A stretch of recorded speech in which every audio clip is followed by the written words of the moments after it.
This is American History TV's Lectures in History podcast. This week, a class on the rise of socialism in America in the early 20th century, taught by Columbia University professor Eric Foner. This episode was recorded in 2012. This is a class at Columbia University, a course called the American Radical Tradition. And we started with the American Revolution and have been going through the abolitionist movement, early feminism, the Civil War Reconstruction, labor conflict in the Gilded Age, the populist movement, and now we're sort of entering into the 20th century. And in the next couple of weeks, we will look at the progressive era, a period of, a lot of labor unrest, the industrial workers of the world, the women's suffrage movement coming to the fore, municipal reform, many other things. But today, our subject is the Socialist Party, the rise of socialism as a key element of American radicalism in the early 20th century. On our reading list, the chapter by Michael Kazin gives a good, quick summary of this moment and the various kinds of socialism at that time. From 1860, at least, onward, there had been some kind of socialist presence in the United States, but largely confined to immigrants from Europe, particularly Germans, English. The emergence of a mass socialist movement with a real base in the American political system followed the final, you might say, flowering of the 19th century radical tradition in the 1880s and 90s and the defeat of the Populist Party in the 1890s. The inheritors of 19th century radicalism were forced to kind of think about new ways of confronting the problems and the inequities of the rapidly changing industrial society of that time. Now, it's often said by people who write about the history of socialism that American socialism was particularly untheoretical. Unlike European or other kinds of socialism, very, very few Americans produced theoretical works about this. Many more socialists here were influenced by their experience in populism or the Bellamy movement, remember, or just the experience of the labor movement than by reading Karl Marx's Das Kapital or other works like that. Nonetheless, by the turn of the century, all socialism, and there are many varieties, as we'll see, in some way or another derived from the thinking and writings of Karl Marx, although interpreted in very different ways. One could give a whole course on the thinking of Karl Marx, which I'm not going to do, but what people learned from Marx was, first of all, that history is the history of class struggle. The struggle between classes is the driving force of history. He claimed that under capitalism, the society is being divided inexorably into two classes, the working class or proletariat and the bourgeoisie or the owning capitalist class. Production is inevitably being concentrated in fewer hands, giant corporations. And the gap between what I guess today they call the 1% and the 99%, the gap between the rich and everyone else would inevitably get wider and wider. Some of this resonates, of course, to the present day. 30 years of the administrations of Ronald Reagan and Bush and Clinton and Bush and Obama have done more to confirm Marx's prediction of the rich getting richer and everyone else falling behind than 75 years of the Soviet Union, perhaps. What was appealing to Marx was that at the time, remember, of this dominant free contract ideology which the Supreme Court and others were, implementing, social Darwinism, the idea that the marketplace is just a site where equal participants compete and the result is best for all. Marx kind of pierces through to the underpinning of the labor market and labor relations and shows that it's based on inequality, exploitation, and wage earners not getting what they deserve, something that had, of course, been an idea floating around American radicalism for a long time. But what was different about him, he insisted that capitalism was inevitably creating the instrument of its own destruction. That is what he called the proletariat, workers, whose coming self-awareness would lead them to seize power and sort of change the whole system. Not because they were any better than anyone else, but because the very nature of their social existence sort of made them inexorably pushed toward changing the whole system. They cannot abolish, this is Marx, their own conditions of life without abolishing all the inhuman conditions of present-day society. Now, oddly, in the year 2000 and soon after that, there was a kind of a flurry of a rediscovery of Karl Marx. In fact, the New Yorker at the time of the millennium of 2000 published an article saying, "Man of the 21st century, Karl Marx." Why? Because Marx, among other things, is the prophet of globalized capitalism. The man who saw that capitalism must expand to make itself a global system. Unlike the previous, most previous American radicals, Marx analyzes capitalism as a system, not as bad individuals, not trusts, corrupting the political system, not non-producers kind of conspiring. The system itself has a logic which has to be understood. And in a way, you can put Marx, and many people do, in the same category of thinker as, let's say, Darwin. Darwin tried to understand the underlying principles of the natural world, or Freud a little later trying to understand the underlying principles of the internal human mind. Marx is trying to understand the underlying principles of the economic system, the economic world. And the first principle is, as he says, I'm just going to read you a couple of sentences from the Communist Manifesto of 1848, where he lays out these, many, many more socialists read the Communist Manifesto, which is a, political polemic, highly oversimplified, then waded through the three ultra-dense volumes of Das Kapital. So what did they find when they turned to this manifesto? First, they found that the revolutionary element in the world is capitalism. Capitalism, the bourgeoisie, cannot exist without constantly revolutionizing the instruments of production, and with them the whole relations of society. Conservation of the old modes of production in unaltered form was the first condition of existence for earlier industrial classes. Constant revolutionizing of production, uninterrupted disturbance of all social conditions is what characterizes the present world, he says. All frozen relations are swept away. All new formed ones become antiquated before they can ossify. And then, of course, this often quoted sentence, all that is solid melts into air. That is our condition right now. All that is solid melts into air. That's the essence of the system, the constant revolutionizing of everything. So there's no nostalgia here, though. Marx is not like earlier radicals trying to go back to a previous golden age. There is no previous golden age. And the nature of life now is just this constant change of everything. And then, as I say, it's not a national system. The need for a constantly expanding market chases the bourgeoisie over the whole surface of the globe. It must nestle everywhere, settle everywhere, establish connections everywhere. The bourgeoisie has, through its exploitation of its world market, given a cosmopolitan character to production in every country.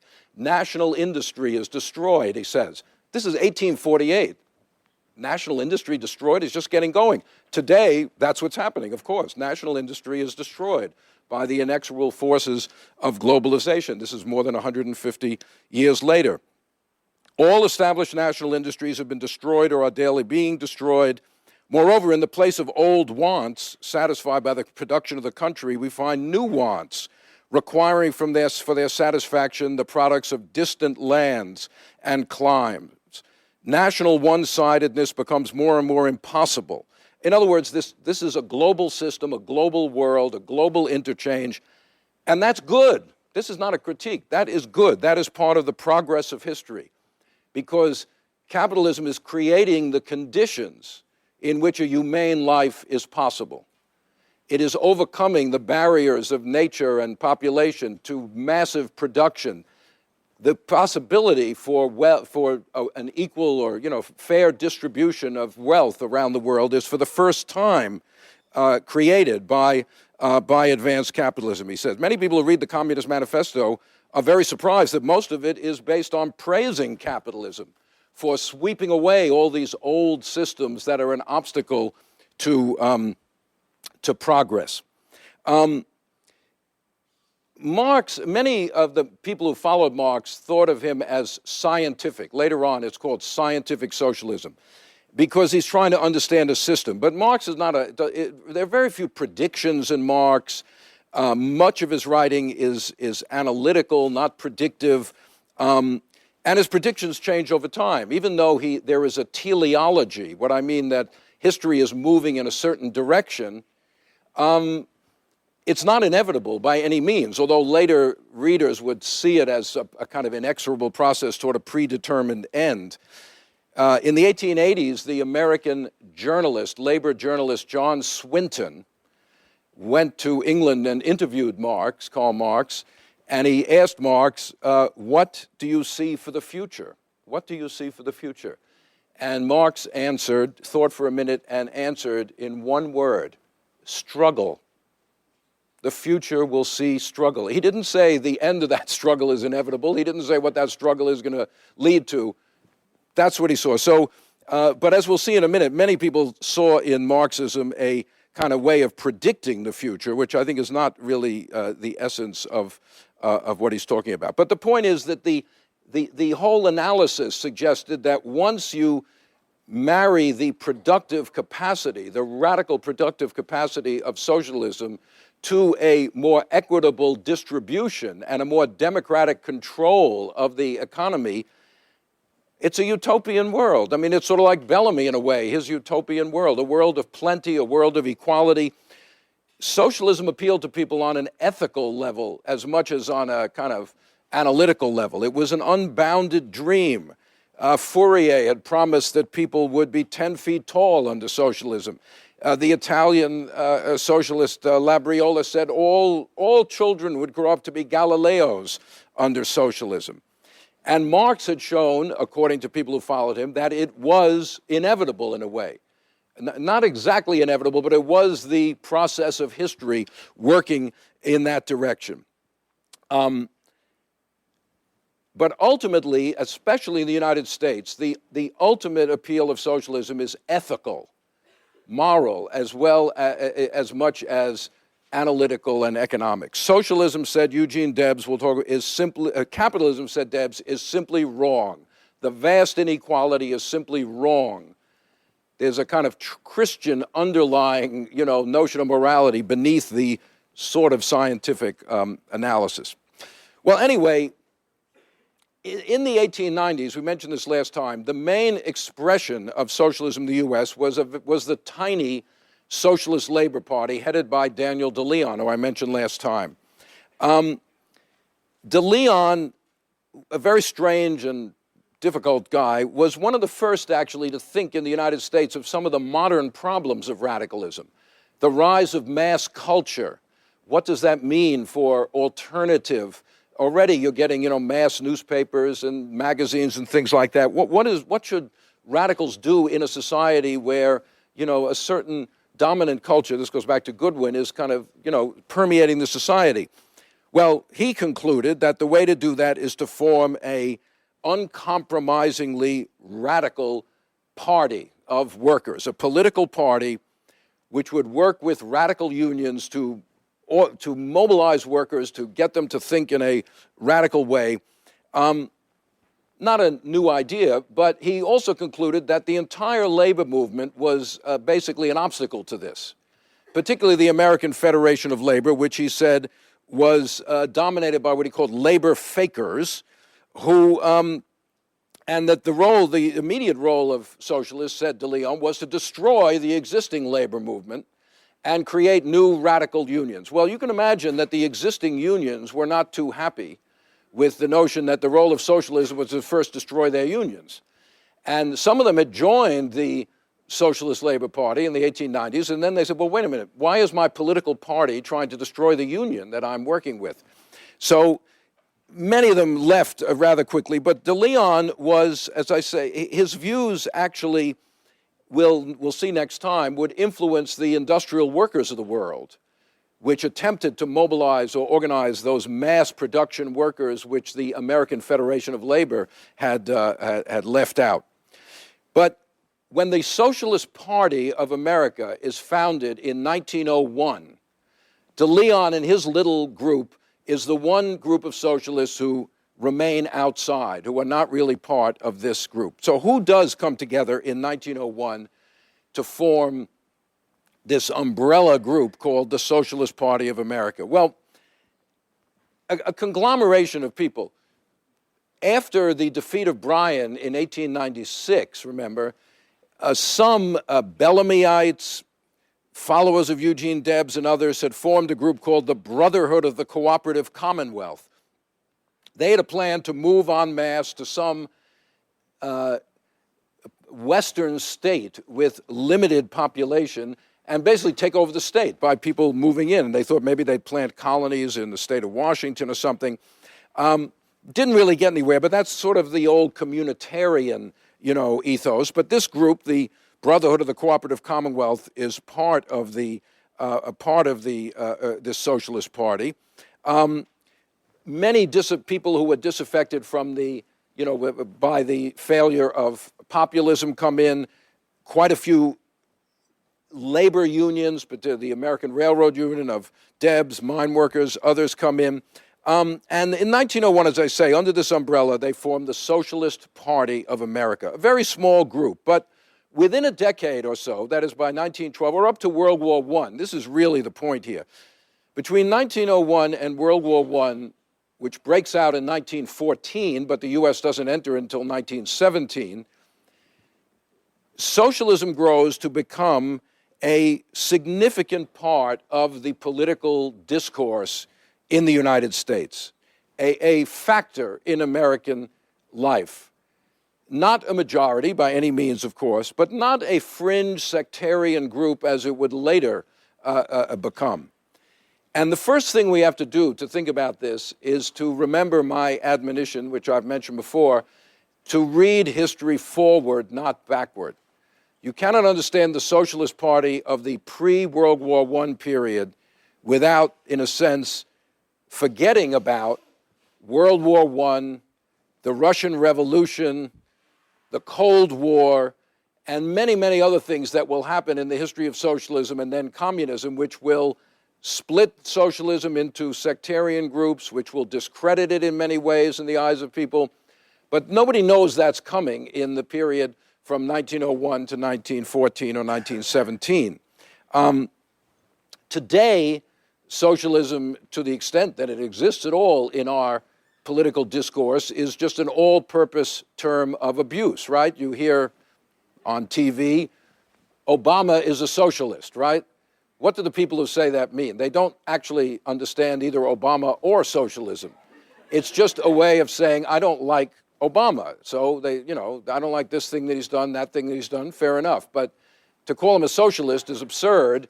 But nonetheless, that is what the term. But so we have to go back, before that, before all these events of the 20th century, to understand in its own context socialism of the early 20th century. And it's difficult to do because the historical literature doesn't help us all that much. Liberal historians, which is probably the majority, think socialism is kind of really irrelevant because the real story is the rise of 20th century liberalism, from Woodrow Wilson through the New Deal of Franklin D. Roosevelt and then on to the Great Society, et cetera. That's the trajectory, and socialism is just irrelevant next to that. On the other hand, communist historians who wrote in the 1930s, 40s, 50s saw the Socialist Party as lacking in revolutionary fervor. It seemed kind of moderate and mild compared to the radicalism of communists later on, so they didn't think much of it either. But the fact is, as I say, that a broadly based socialist movement did exist in America in the 2 decades coming up to World War I.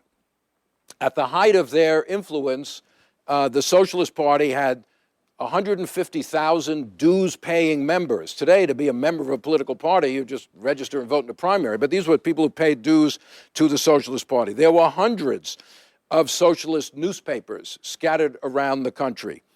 Debs, who we'll see in a minute, in 1912 polled nearly 1 million votes running for president in the four-way presidential election of 1912. More than 1,000 local public officials were elected by the Socialist Party, from places like Bridgeport, Connecticut, to Milwaukee, congressmen from New York, mostly in industrial areas, but also in the West, local socialist legislators, etc., mayors, etc., etc. And when the AFL, the American Federation of Labor, had their annual conventions, at least 1/3 of the unions were headed by people who called themselves socialists of one kind or another. Moreover, the Socialist Party, as I say, was not a narrow fringe. It was a kind of umbrella in which many people passed or took part who were connected to other major movements of the time. Women's suffrage, for example, connected to the Socialist Party in some ways. Municipal reform, labor legislation of this era, demands for public ownership of utilities like streetcar lines and gasworks and things like that. In other words, it was a broad, amorphous, in many ways, all-encompassing party, and many leading figures of the time either were in it or connected to it or sort of sympathetic in some way or another. The idea of socialism was a rather vague idea to many people, but it was part of the political discourse. Now, as I say, the Socialist Party had many diverse elements, and there was often tension between them. But before looking at that, and often it's described as left versus right, or radical versus reformer, or whatever you want to call it, within the Socialist Party. But what held the party together? One thing, what did they hold in common? One central thread, which does take us back into the radical tradition of the 19th century, was a faith in education as the way to build a mass socialist movement. Marx wrote of socialism in the Communist Manifesto as a revolutionary doctrine, a doctrine of revolution. But the American socialists were not basically revolutionaries, although a few used revolutionary rhetoric. Most of them thought, just like the abolitionists and others, that the way social change would come was by education, was by convincing people, was by, you could convince people to be socialists by talking to them, by giving them things to read, etc., etc. As long as you did it in the language of American society, not in this European jargon, as many socialists said. Algy M. Simons, a leading socialist writer at the time, says, "Too long our socialist writings have been made up by the application of German metaphysics to English economic theory with a French vocabulary.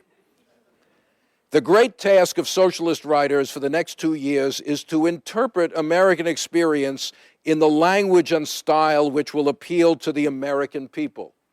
In a sort of straightforward, common sense, he said, non-theoretical, non-European language. And Simons himself tries to do this in some actually not uninteresting works of American history. Simons, in 1905, I think it is, publishes the first socialist history of the United States, called Class Struggles in American History, which is written in a very popular manner and is essentially a kind of, in a way, it's borrowed from Frederick Jackson Turner, who had developed the frontier thesis in the 1890s, and saw American history starting in a very democratic mode, and then eventually, with the end of the frontier and the rise of big corporations, great inequality, and leading up to some kind of socialist movement. But that's his effort to bring socialism to people in that kind of language.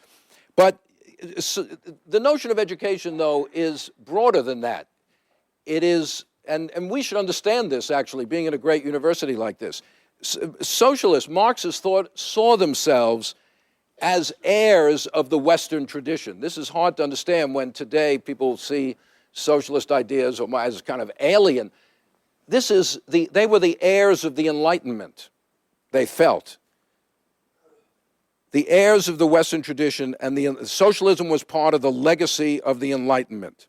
The effort to analyze society rationally and to understand it and to try to improve it. Back in the 1980s, I can't remember the name of this, there was one of these French movies, really boring, a bunch of guys sitting around talking for 2 hours. That's it, that's the movie. I mean, low budget, true, but still. I kind of like these movies. But anyway, this was about the so-called new philosophers of that time. And one of them was asked in this movie by the narrator, well, do you think that Marx is dead? And his answer I thought was interesting. He said, well, if Marx is dead, that means Shakespeare is dead, Einstein is dead, and I'm not feeling all that well myself. In other words, this is part of an intellectual heritage. Doesn't mean you have to accept it or not accept it, but you have to know it. You have to learn it, find out what it is. And indeed, the socialist press, even though we're talking about Americanizing it, publish articles not only about Tom Paine and other radicals, but about Goethe, about Aristotle, about Plato. Education of workers is a general education. It's not just I won't even, since we're on TV, I won't even comment on the notion that's floating around in our political discourse today that people really don't need to go to college and learn anything. Socialists believe they did need to learn. Even ordinary workers had a right to learn the best in the Western tradition and in political thought and in culture. High culture. They believed in high culture, not popular culture. Culture to them was high culture. In fact, now, see, we're getting now to the point of where my own family history begins to intersect with the rest of history. And I once asked my mother, who grew up in this world of New York City socialism, about the Yiddish theater and she came from a socialist family, immigrants from Russia, and did you go to the Yiddish theater as a kid? She said, the Yiddish theater? No, we went to see Shakespeare. We didn't want to go to the Yiddish theater. Now Shakespeare was actually done in Yiddish in some of those theaters. But in other words, the notion of high culture, that this is part of what people are entitled to. It can be rather condescending toward other, the socialists didn't have much interest in, like, let's say, other expressions like African American culture, which is a thriving, American product of our society. They weren't that interested in that. It was more this higher Enlightenment version of civilization. But that study to them insisted that, in fact, what Marx had suggested was happening. Monopolies, corporations were consolidating. Working class life was pretty bad in the early 20th century. Socialism was coming. That was the study. When, exactly how, they didn't know. But all these socialists sort of held that view of education and progress with a capital P. Now, the differences in the Socialist Party are sometimes, as I say, described as left versus right, or maybe it's more, political action versus other action. In a way, the same debate that took place among the abolitionists. How do you operate to change society, right? Do you work within the system for immediate reform, or do you try to make a standard of radical reform and not accept compromise? What is the relationship between immediate change and long-term goals? Nobody has ever really solved this, but they all have debated it. The problem in the U.S. is exacerbated by the fact that the official labor movement, the American Federation of Labor, headed by Gompers, is becoming more and more conservative at this time. Now, if you believe that the working class is the agent of change, well, how do you deal with a conservative labor movement? Do you just try to destroy it, like De Leon said? Or do you try to work with it in some way? Or do you try to build another labor movement, like the industrial workers of the world does, which we'll see next time?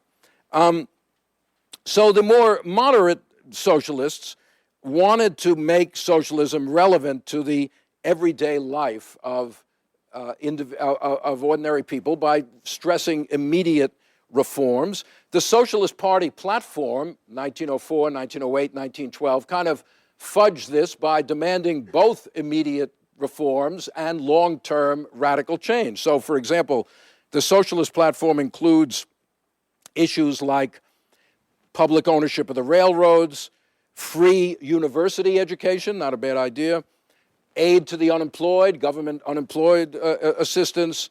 Some of these have come about, right? The initiative, referendum, and recall, these progressive era reforms which would try to give people, ordinary people, more say in how government operates. But they also said at the same time, the class struggle is irreconcilable, and the ultimate aim is to completely transform society, get rid of capitalism, and have a socialist society in which the means of production are controlled by a democratic state.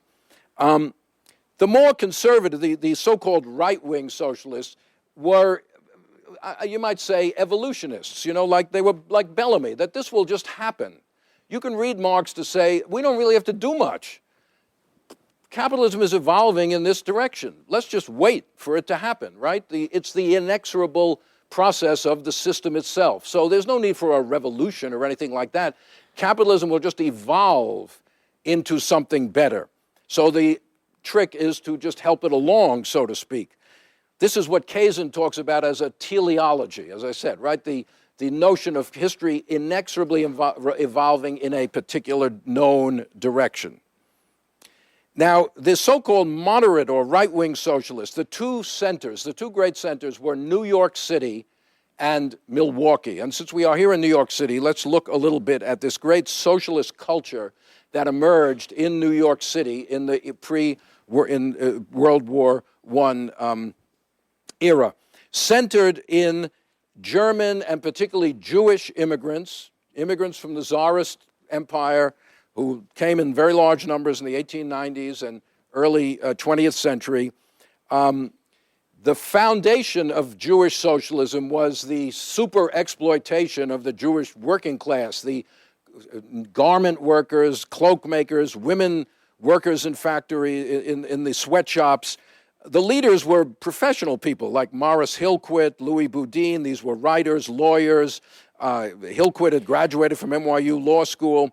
The leaders were quite familiar with Marx. They'd studied him, and they interpreted him to mean that a revolution doesn't just come along. It's a slow process, and that the goal is to just propagate socialist ideas and run socialist candidates for office. That's the way you educate people. You run candidates for office.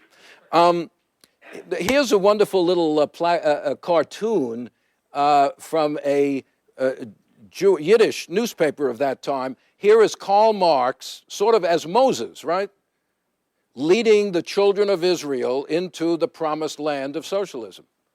So you're absorbing Marx into this Jewish heritage, right? This Yiddish radical heritage, somewhat brought over from Russia, in Hebrew, or in the Yiddish language. So there's Marx leading the children of Israel to the promised land.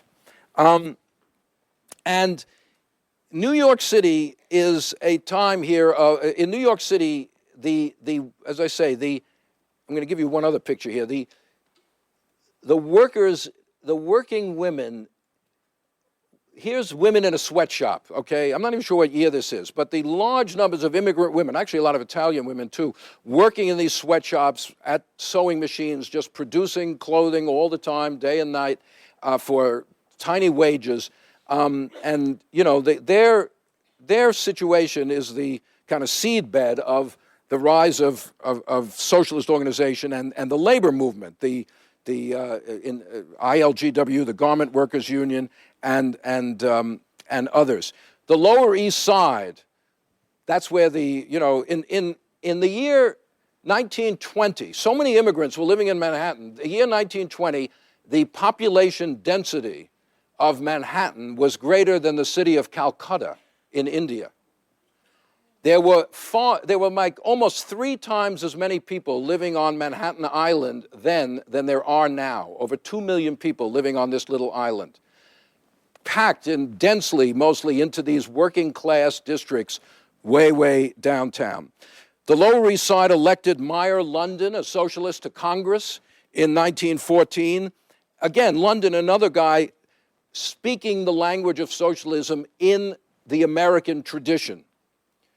Says London, just as the parties which preceded the Civil War, remember how much the abolition of slavery shapes this thinking of later radicals.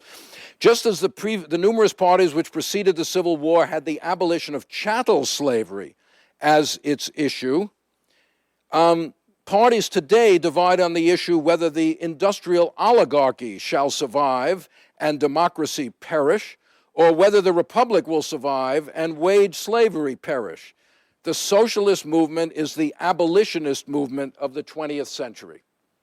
Great quote. The socialist movement is the abolitionist movement of the 20th century. This is about as American as you can get in terms of the trajectory of American radicalism. But in New York City, and not only in the Lower East Side, also in Yorkville, the Upper East Side, which was a heavily German population at that time, and even in some other districts, a full, vibrant, socialist counterculture developed. Something like Goodwin talked about vis-a-vis the populists.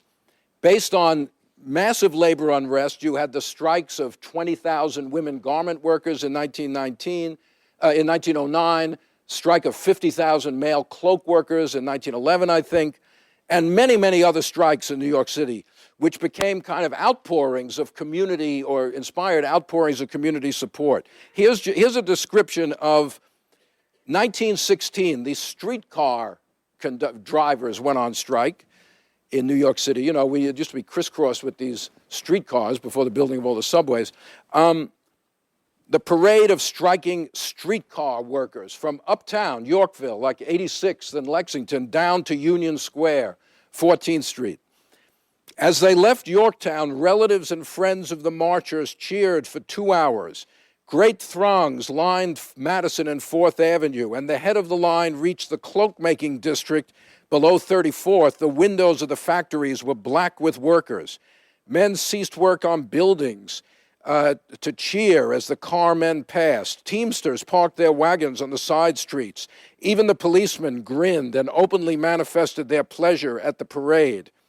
This was an era of constant parades, it seemed, in New York City. There were election parades. There were 8-hour day parades with musical entertainment from around the world, like the Marseillaise of France and things like that. There was a protest parade of over 100,000 people in 1911, after one of the great disasters of this era, which last year had its 100th anniversary, the Triangle Fire, down in Greenwich Village, where over 146 young women, Jewish and Italian, were killed when a fire broke out in this Triangle Shirtwaist factory, which was on the top couple of floors of a 8 or 9 story building. This is a picture I like because it doesn't seem very dramatic. It's just people looking up at this fire, but these are the dead bodies of women who had leaped to avoid the flames and are now lying on the ground. You know, fell eight stories because the ladders on the fire trucks would only reach up to the 5th floor. They could not rescue anyone. The Triangle Fire led to the first serious efforts in New York to regulate conditions of work. The city and state moving in to begin the process of actually trying to make sure safety, safe working conditions and things like that. But as I say, it kind of galvanized a tremendous protest in New York City. Now, the Socialist Party also, this was an era of different politics. There were no TV, as you all know, no internet, no big campaign ads. People campaigned door to door and on street corners. The Socialist Party was very adept at what they called street corner speaking.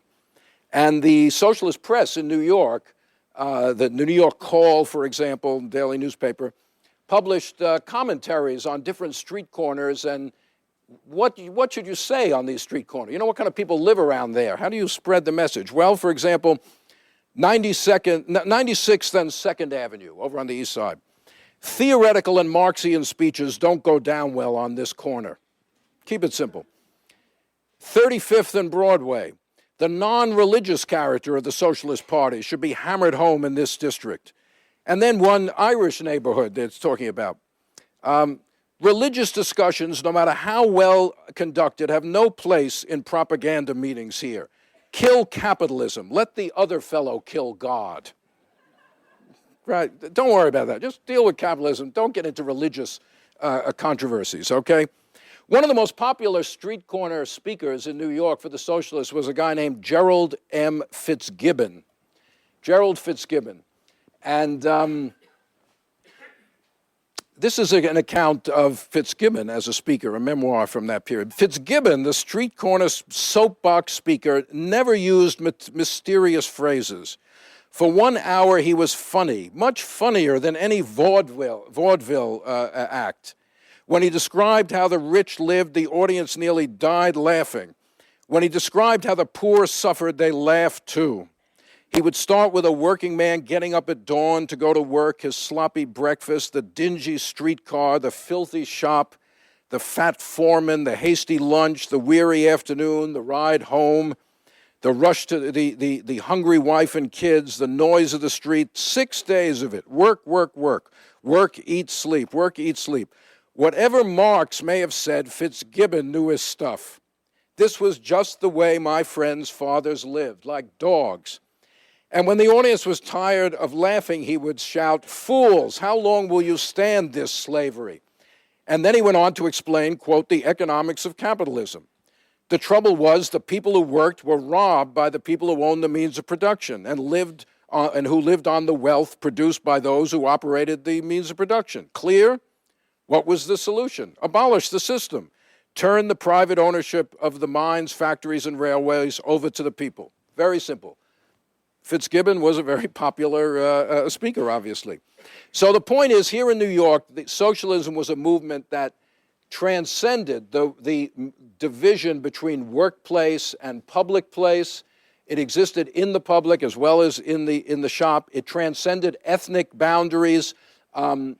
Not all Irish, some Irish, Fitzgibbon himself, not that many, but many of the immigrant ethnic groups were attracted to the Socialist Party. And this is very, very important in terms of it was internationalist. Internationalists. Socialism is the first American radical movement that thinks of itself fully as part of an international movement. Now remember, the abolitionists had connections with England. They were transatlantic, no question about it. Women's suffrage advocates, back and forth. But the socialists were global, in a sense. The socialist newspapers talked about the Irish struggle for independence. They talked about India and anti-colonialism. They talked about the Russian Revolution when it happened. They talked about the liberation of the Jews, the need for the liberation of the Jews in the Tsarist Empire. They taught people that they were part of a worldwide movement, a worldwide problem. So they spoke an American language, but it was not a kind of exceptionalism which said we are so superior to everybody else that we don't have to think about anything that's happening in other countries. And they did, despite what I said, bridge the gap between high culture and maybe a middle culture. Many writers were associated with the socialists. They had public events. Isadora Duncan, for example, the pioneer of the 20th century dance. You would not have dance that exists today without Isadora Duncan. Came to New York from California and gave benefit performances for the Socialist Party. They were at the cutting edge, so to speak, of culture, as well as of political thought. There was even, believe it or not, a socialist presence in Columbia University. Here's an article from the New York Times, January 15th, 1911. Stayed Columbia, shelter socialist. Professor Boyson is one. I don't know who this guy was. But here's what it says about Professor Boyson. A professor at Columbia was lecturing some time ago at one of the smaller New England colleges. He made, in the course of his remarks, some somewhat radical observations. After the lecture, one of the other professors came to discuss his theories with him. I would have been surprised, said this gentleman, to hear a college professor setting forth such ideas, except that you are from Colombia. We all know how radical Colombia men are. No women at Columbia at that time. And then he goes on, I'll finish. The university is not radical. The president and the trustees are perfectly prepared to stand in the old paths and for an indefinite period. But there are these radical, and not only that, when Eugene Debs spoke on socialism before the students at Columbia, the audience that wanted to hear him was so large that none of the university halls was big enough. So socialism had a presence even in the oddest places. All right, so the other great center of what is called moderate, right-wing, whatever kind of socialism, non-revolutionary, was Milwaukee, Wisconsin.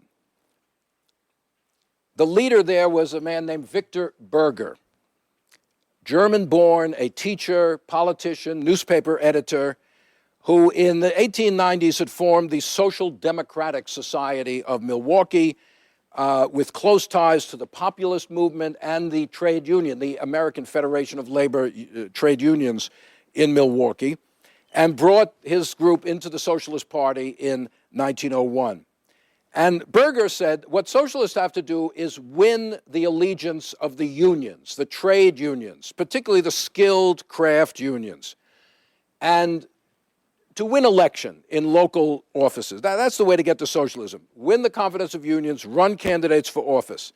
And when you get into office, you govern in a good way and you win people's confidence. Again, it's an evolutionary process. We educate, he says. We enlighten. We reason. Besides order, we also bring law, reason, discipline, and progress. In other words, socialism offers a way out of the conflict that is racking American society. We bring law, reason, discipline. Berger disliked talk of revolution. The Social Democrats, he said, do not expect success from a revolution. That is a riot. He sees revolution as just a kind of aimless riot, a bigger or smaller riot. But from a real revolution, the revolution of mind, you convince people. That's a revolution, not just taking to the streets, he says. And the Social Democrats refuse to break off the thread of history at any one place. History is an evolution. It's a seamless web. It doesn't just break at a certain place, as people advocating revolution want, says Berger. Berger offered socialism, as I say, as a way to prevent class conflict from degenerating into barbarism, as had happened in Caesar's column. Remember the great book of Donnelly, which ends with the world being destroyed, basically, by a class uprising. Socialism is the way to avoid that and to have a peaceful evolution to a better society. Moreover, the concentration of industry was creating the conditions for socialism. Capitalism was doing the socialist work. It was bringing more and more production under fewer and fewer hands, and eventually you just take it over, and that'll be the end of that. Moreover, Berger said socialism is an economic change. It's not a social change. He was, unlike the New York socialists who were rather tied in with the women's movement, Berger is a very strict family man, patriarchal. The socialist family will be upstanding with the man, the head of the family, and the woman at home. He's rather racist. He's certainly anti-black, and there were very few blacks in Milwaukee at that time, but he can use racist language like any other politician at this time. And Milwaukee is the best example of what is called municipal socialism. That is socialism at the city level. The socialists win control of Milwaukee. Emil Seidel is elected as mayor of Milwaukee for the Socialist Party. And they actually govern quite well. In fact, ironically, the credit rating of Milwaukee rises under the socialist administration. Why? Because unlike the main parties, they're not stealing everything. They're not corrupt. They're not a political machine. They're not ripping off everything. If you loan money to the socialist government, you're likely to get it back. And people are impressed with his honesty. Emil Seidel is reelected not because everyone's a socialist, but because he ran a good, honest municipal government. But he also provides aid to the unemployed. He arbitrates strikes. He refuses to allow the police to intimidate strikers. They improved public health. This is very typical progressive era urban reform, trying to get control of the chaotic situation of the new industrial cities. And the Socialist Party is part of that movement in many cities. Schenectady, New York, Reading, Pennsylvania, Bridgeport. You can run down city after city in which socialist administrations come to power and basically operate as progressive era reformers. Many other socialists said this is not good enough. Walter Lippmann, later a great journalist starting out at this time as a writer, as a socialist, says, if socialists are to make anything of political action, we have to distinguish ourselves from the progressives. We have to at least cut the returns to property. In other words, try to cut down on the profits of business. But no, they didn't try to do that. They tried to run a good, honest government based on the skilled unions, the AFL unions, the native-born, white. It's an old-fashioned kind of working class, particularly German immigrants and their children, which is governing in Milwaukee and in other cities. Now, Berger's position is anathema to what we call the left of the Socialist Party. Industrial unionists like Bill Haywood, we'll talk about him next time, who say, no, what socialists have to do is organize the unorganized workers, the unskilled workers, the workers on the factory floor, the workers who are left out of the American Federation of Labor skilled organizations. Lift up the lowest ranks of labor. Haywood said Milwaukee is not socialist. They're just middle-class reformers. They're no different than anyone else. The left was strongest, first of all, in places where socialism was weaker, where there's no chance of winning elections. You may tend to gravitate toward a more ideologically pure and radical position, particularly in the West. So Haywood comes out of the West, the mining regions of Colorado, Idaho, etc., some of the old populist regions. Those are the centers of the left wing, so to speak, of the Socialist Party. They said the problems we have to address are those of the unskilled worker, the small farmer, the new immigrant, and the new factory proletariat. Electing people to office is not the solution. The left insisted more on workplace conflict. That was how to improve, to increase socialist commitment and, change society, not by electing people to office. Again, they were strong in these mining areas, the timber workers of places like Washington and Oregon. These were places where the class struggle was raw. Really raw, right in your face. Mines, pretty violent. Timber workers living in these isolated communities, often with bitter labor struggles. Unlike in the East, where workers were, you might almost say, had made an accommodation with capitalism through the AFL, etc. Debs, when he ran for president in 1912, got 1/3 of his vote west of the Mississippi River. That's where in the Trans-Mississippi West, that's where the centers of more radical socialism are. The strongest was actually Oklahoma, not a state we tend to associate today with socialist proclivities. But that's where Debs did the best. That's where the populist tradition flows into the early Socialist Party, where farm tenancy is very rapid, is very extensive. And remember, Oklahoma is a sort of segregated state, but it had not been part of the old Confederacy. It doesn't have the kind of weight of the Civil War sitting on political alignments the way states like Louisiana or Georgia, et cetera, making it difficult for any insurgency. Oklahoma gave Debs 16%, 1/6 of the vote in 1912. In fact, Debs was very popular among the prisoners in Oklahoma. The warden of the state penitentiary in Oklahoma took a poll and found that a majority of the white prisoners voted for Debs. A majority of the black prisoners still would have voted for the Republicans, the party of Lincoln. The other stronghold, as I say, of the left is up there in the states of like Montana, Washington, Idaho, Nevada, all those states, Debs got over 10% of the vote from mine workers, timber workers, people like that. These Westerners were suspicious of what they considered the excessive respectability of Eastern socialists, like Berger or like the New York City socialists. For example, in 1912, the National Convention of the Socialist Party was held in Indianapolis, and Jacob Pankin, a Jewish delegate from New York City, had arranged to have a dinner with a group of Oregon delegates, and they kind of walked around Indianapolis looking for an appropriate restaurant. Pankin saw a place that looked pretty nice. He said, "Why don't we go in there?" And the Oregon said, No. We're not going in a place with tablecloths. Too bourgeois. No tablecloths for us. So they finally picked a place called the Red Devil, not for its cuisine, for its name, which sort of sounded kind of radical. But so the ballot in the East, they thought at least you could, to elect people, you would help. If you controlled municipal government, you could at least prevent the police from being used against strikes, etc.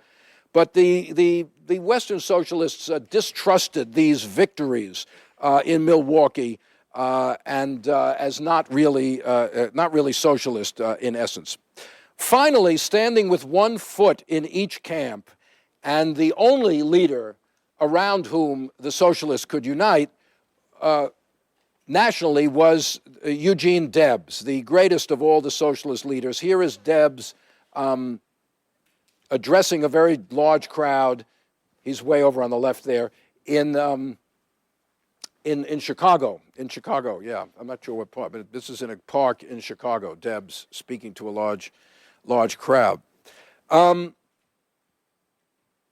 Debs was a symbol of both the class consciousness and the idealism of socialism.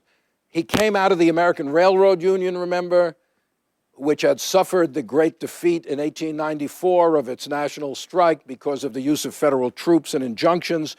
Debs and Gompers, the two leading labor figures of the 1890s, went their separate ways. They both confronted devastating defeats in the 1890s. Gompers via the Amalgamated Association and Homestead, remember, the crushing of the craft union. Debs through the defeat of the American Railroad Union. They drew two different conclusions. Gompers drew the conclusion you've got to make a deal, so to speak. You can't fight the system. You've got to work within it. Debs went towards socialism. He was not a socialist in the 1890s. He became a socialist because the only way to confront the power of the corporations was to use political power against them. That was the only countervailing power in the society. Use the power of the state to confront the power of the corporations. Both of them, in their own way, reflect the exhaustion of the earlier types of radicalism. Debs was a Democrat, a genuine Democrat with a small d. He was a leader. He believed he was a leader, but he says, I would not lead, in one speech, he says, I would not lead you to the promised land if I could, because if I could lead you in, someone else can lead you out. Movements are not made by leaders. Change is not made by leaders. It's made by mass organization, he says, and he's willing to be the spokesman for that. Debs is sort of suspicious of the American Federation of Labor. He works, we'll see next time, with the industrial workers of the world. But he also is a unifying factor in the Socialist Party. But he goes way beyond that. During his career, he literally spoke to millions of Americans. He was beloved by far more people than voted a socialist. He was quintessentially American. I mean, he came from Indiana. He spoke the language of American society, even to the point of telling dialect jokes and things like that. But he was the guy, he was beloved by the Jewish immigrants of New York City and the prairie populists of Kansas and Nebraska and Oklahoma. Because Debs' socialism was what you might call the socialism of the heart. He was not theoretical. He just spoke the language of outrage against injustice. That's what Debs spoke of.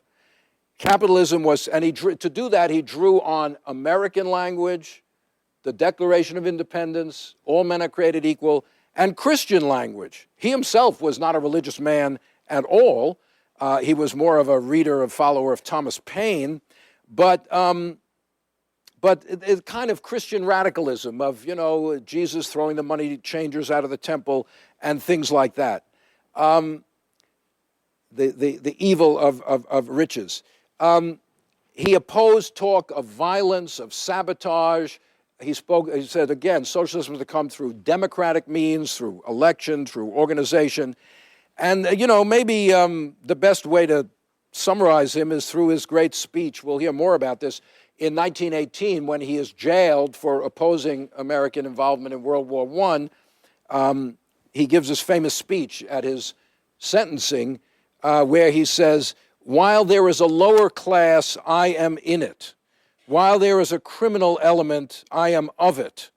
While there is a soul in prison, I am not free." So he sort of puts himself as the representative of the oppressed groups in American society.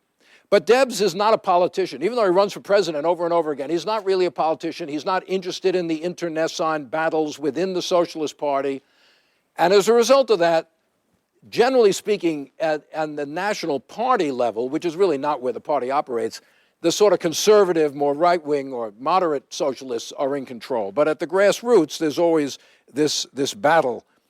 Finally, there's one other element, a rather obscure element of the party called the Foreign Language Federations.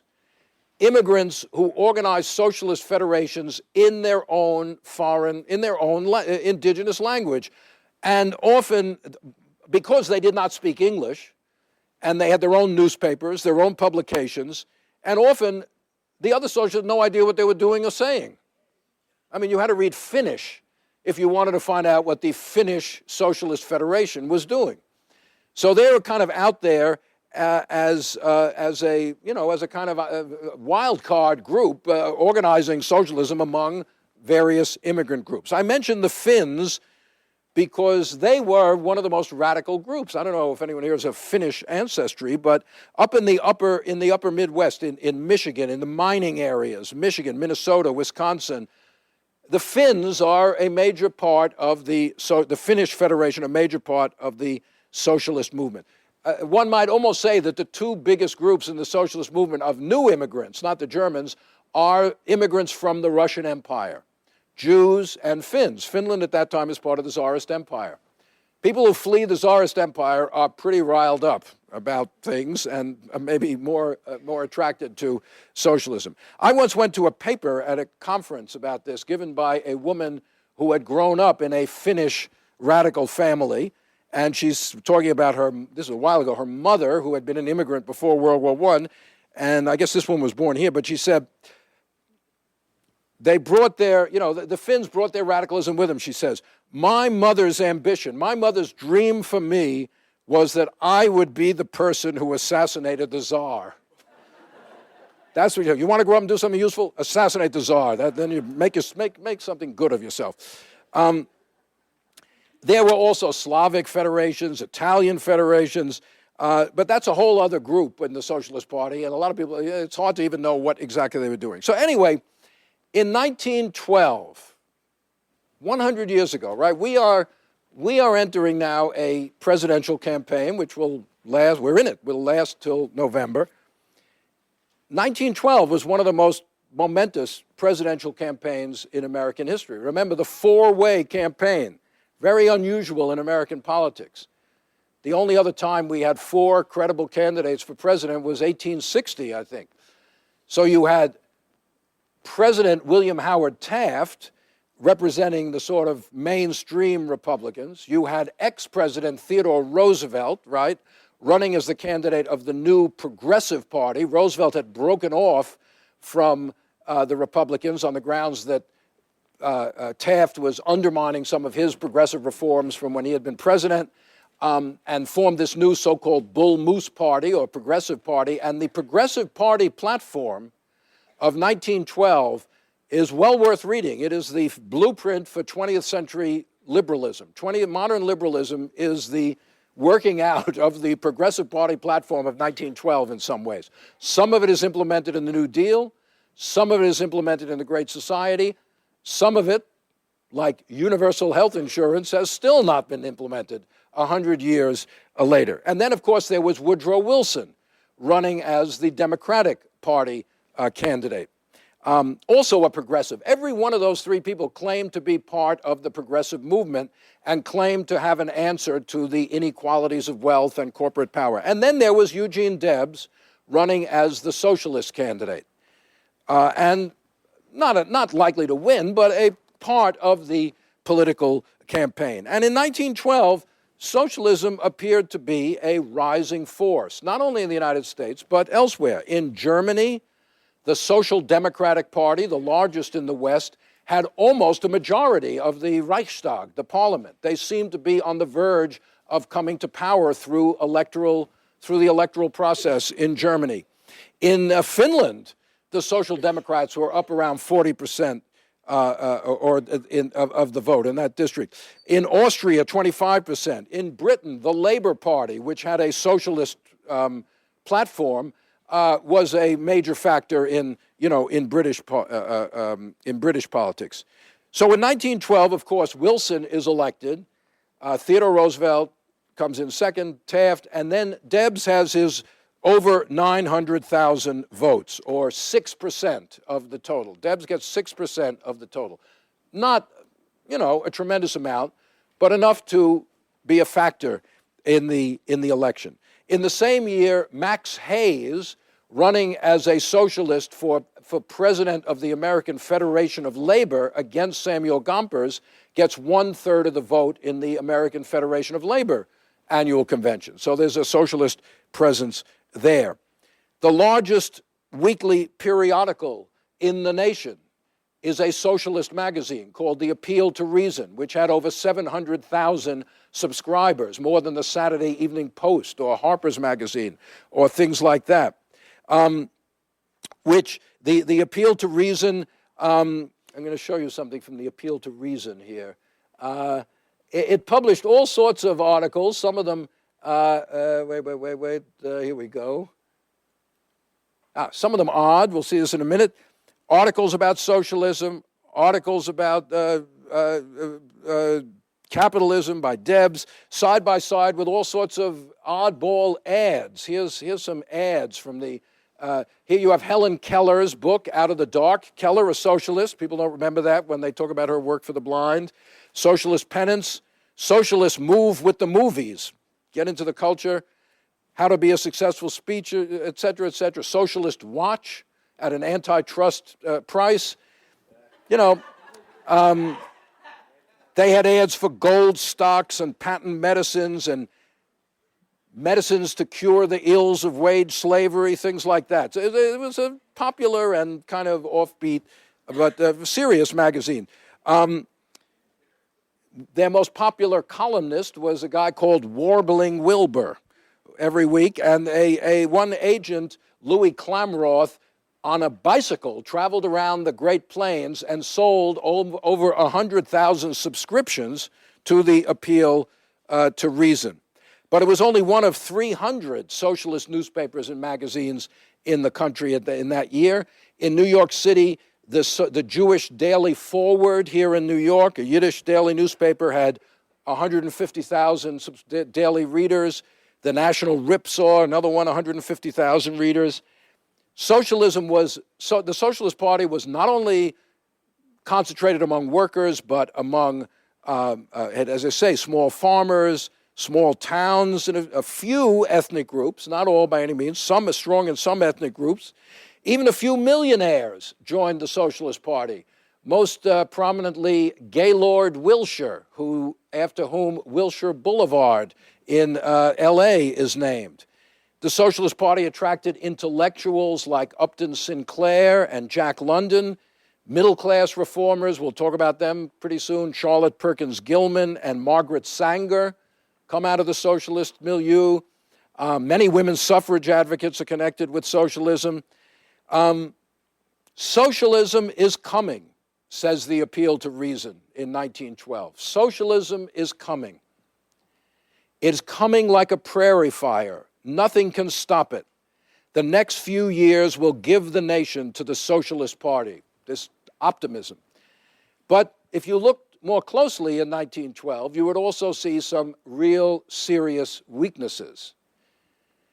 The Socialist Party was not attracting the new immigrant working class, the factory workers, the people who were transforming once again the nature of American work and working class life. The working class is being remade again by massive immigration, but outside New York City, most of the socialist appeal is to either old immigrants, not the new ones, or middle class or lower middle class farmers, et cetera, et cetera. The real challenge was, how could they appeal to the new immigrant worker in the heart of American industry, if they're going to claim to be the party of workers? And next time we will see how the Socialist Party and the industrial workers of the world tries to address this problem of how to organize the new industrial proletariat. So that's all for today. Thanks for listening. Please rate, review, and subscribe to this podcast wherever you get your podcasts. We would love to hear from you. You can email us at podcasts@c-span.org.